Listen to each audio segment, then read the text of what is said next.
All right. South Africa's top companies are starting to embrace the concept of fair and responsible remuneration, and some have even adopted and disclosed a living wage that goes beyond the national minimum wage. Although companies are starting to accept the notion of fair pay, civil society organizations say more should be done to increase the awareness around equal pay for women on a national scale.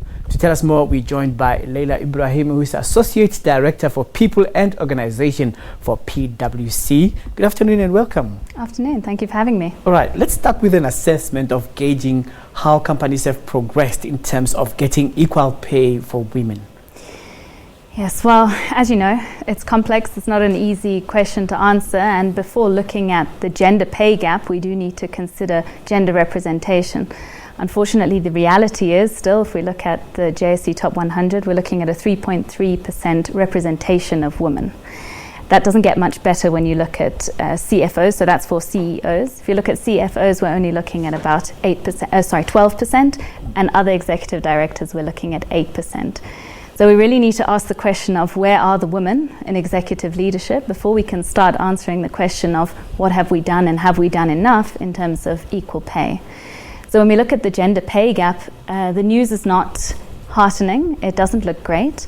So we looked at the different sectors this year, and our report sets out within each sector, I don't know them all off by heart, but unfortunately the worst of those, which was healthcare, was about a 28.1% pay gap between males and females.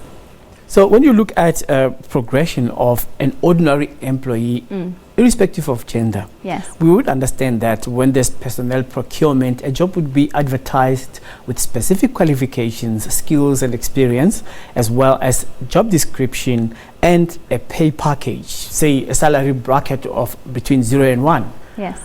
Then how do we get to unequal payment? It's a complex question and nobody really knows the answer. There are a lot of theories out there, amongst those that men negotiate harder than women, or that women are actually dropping out of the race because of looking after families and so on. And none of those really represents the whole truth. The answer is not obvious. The first step to finding out what the answer is actually finding out whether there's a problem. Up until now, we actually haven't even known whether women are being paid less than men because the legislation didn't exist and nobody's been asking the question, or if they're asking the question, they haven't been able to receive the answer. So to answer your question, I don't know. I think it's a lot of different factors that actually combine to result in this. And as I alluded to earlier, I think a lot of the problem is that women are just not there. So there aren't necessarily women in those higher positions to be commanding those higher salaries, because naturally as you move through the career ladder and you move up the career ladder, you can command a higher salary. So I think it starts off equally, and as the women and men progress through the career ladder, opportunities are opening up to men which aren't necessarily opening up for women, and there we start to see the gap emerging, and unfortunately it just exacerbates from there. Does the problem not lie with HR? That it knows that it has to pursue gender equity, because if opportunities are made available and equal for all, then it would mean that an entry-level salary would ascertain that a certain pay package would be arranged for employee X before they can tell whether or not it's a woman or a man. Yes. And I do think that is the case. I do think that HR is assessing a fair pay package, and I do think that the process that they go through is to a large extent objective. The problem then comes in with unconscious bias. So presented with a number of candidates and going through the interview process and so on, as a man who's more often than not doing the hiring purely because of the distribution that we have, particularly when we look at executive levels, are you more inclined to hire someone that is similar to yourself? And this is not only a problem with, male, female, but when we look at diversity as a whole, that unconscious bias or the inclination to look for someone who is similar to yourself comes through, and thus you'll be willing to pay a higher package for somebody who you perceive to be more relevant or fitting to the role. Okay, so does this then have a cascading effect in as far as transformation as a whole is concerned.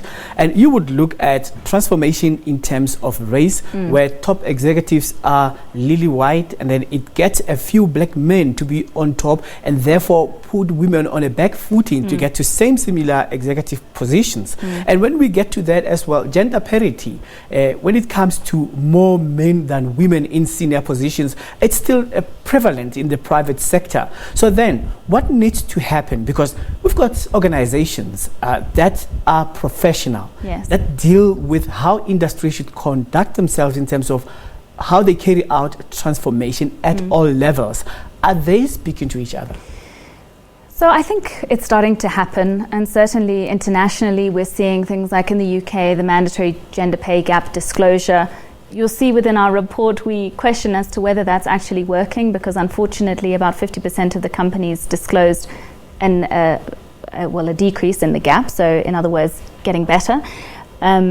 But 44% of the companies actually reported that the gap is widening or getting worse. And we did see that the bonus gap, and now this is in the UK, and the last reported numbers went from 8% to 15% between men and women. So that's clearly getting worse. To answer your question about whether the different parties are speaking to each other, no. I mean, the research we did for the first time, analysis on diversity in terms of race in the JSE Top 100. There's a good message there. This, unfortunately, CEO and CFO, we're still seeing 85% or above, as you say, lily white. However, when we get to executive director level, we're seeing that number reducing to 40%. And that's heartening to us, because it means that when we look at recruitment, when we look at succession planning, something is being done. And that's a good message, because those executive directors are the ones that will be groomed into CEO and CFO positions of the future. So going forward, how can a rigorous review process be achieved so that we cannot see any stone being left unturned? So as you rightly said, all bodies need to speak to one another, and we've got the JSE coming through with the policies that they've been suggesting in terms of having a diversity policy that looks at diversity from all angles, definitely not just the gender angle.